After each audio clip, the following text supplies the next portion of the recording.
Bracket week continues here on CBS Sports HQ. Matt Norlander, one of the foremost college basketball minds in the country, and he has three teams in particular he wants us to look out for in the tournament: Colorado State, Davidson, and Purdue. Why? He's going to tell us why right meow. Matt Norlander joining us here on HQ to break down his three teams to watch. Let's start with the most well-known of the three, the Purdue Boilermakers, the 3 seed in the East. Well, Purdue is a fascinating team, my man, because they are so good on offense, so dynamic. I think they're a matchup problem, and I think they'll be benefited by no longer being in the Big Ten. Yes, the defense is a huge issue, but when you look at the dynamism of Jaden Ivey, he is a superstar. This is a huge stage. I think his potential to carry this Purdue team even out of the region is pretty freaking good. You can see here just how good he is. Wonderful, wonderful production. He can get to the lane, get to the rim basically at will. And because Purdue is so dangerous from beyond the arc, it makes them such a hard assignment on the defensive end. Ivey himself can do a lot of things with the ball and without the ball. Purdue really doesn't have a go-to automatic point guard. Sometimes Ivey himself has to take that upon himself. But when you combo that with the size of Zach Edey, Travion Williams comes off the bench. I was at this game, by the way. This was an absurd stretch for Ivey against North Carolina. He's incredible. Good vision. Purdue has so many options. Hunter Gillis, Eric Hunter, Eric Hunter. They can shoot from deep. He can get to the 10. Edey's an important big. Travion Williams is the most valuable sixth man in the country. I just think that Purdue, from an offensive standpoint, is maybe the toughest assignment any other team could possibly get. If it's a race to 90, Purdue's going to probably win. It's a matter of if the offense will show up and if Purdue can kind of keep teams under that 75-76 mark overall. Chris, I think they've got a decent enough shot. It almost feels like, weirdly enough, you know this as a Big Ten guy, Chris, Purdue is almost hiding as the 3 seed in the bottom left part of the bracket there. I'll be intrigued to see how they play this upcoming weekend. I think they'll get through without too much resistance onto the second weekend. Now, Yale is their first opponent Friday afternoon, 2 Eastern, a potential matchup with 2 seed Kentucky looming in the Sweet 16. So Purdue, your first team to watch. How about Colorado State? I had the opportunity to see them firsthand this season blow out St. Mary's back in December.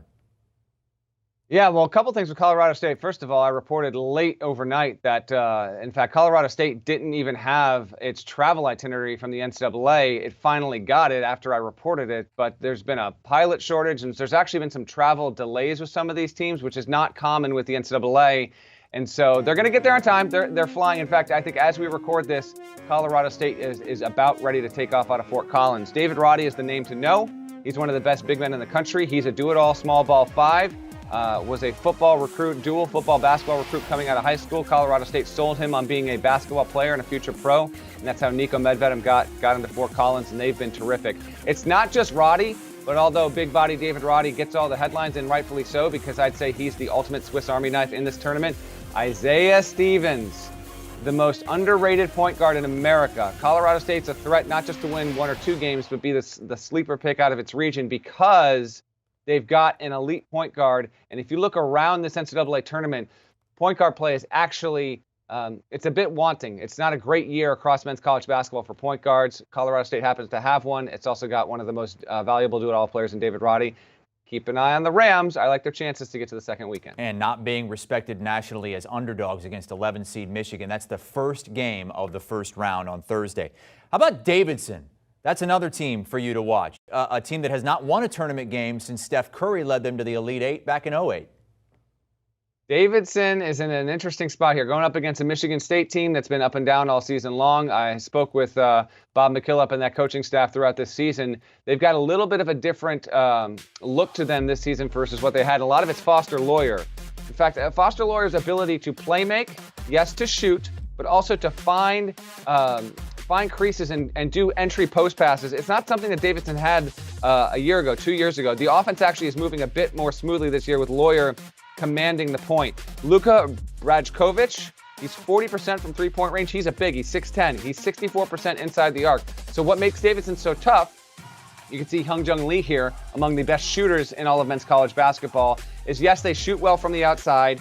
Davidson ranks 8th in three-point percentage, 34th in two-point percentage, but they're high in effective field goal percentage. They're 14th. Your effective field goal percentage is your collective, how good you are from two-point range and three-point range, accounting for the value of a three-point shot. Davidson's among the best in the country there. Foster Loyer's been a huge difference maker. And oh, by the way, when Davidson plays Michigan State, Foster Loyer will be going up against his former team. He was just a role player for Tom Izzo. Davidson was the perfect spot for him. I would rank that Michigan State-Davidson game among the 5 or 6 most compelling we have in the first round. And if they get by Tom Izzo, they'll have to face likely Coach K. And Bob McKillop, been around the block at Davidson, a head coach also in his 70s. Matt Norlander with his 3 teams to watch here on CBS Sports HQ. Davidson, Colorado State, and the Purdue Boilermakers. Eye on College Basketball podcast with Norlander and Parrish.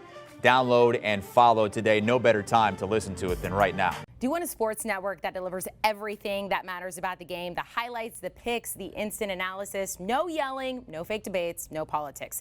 Hit the subscribe button and never miss a moment.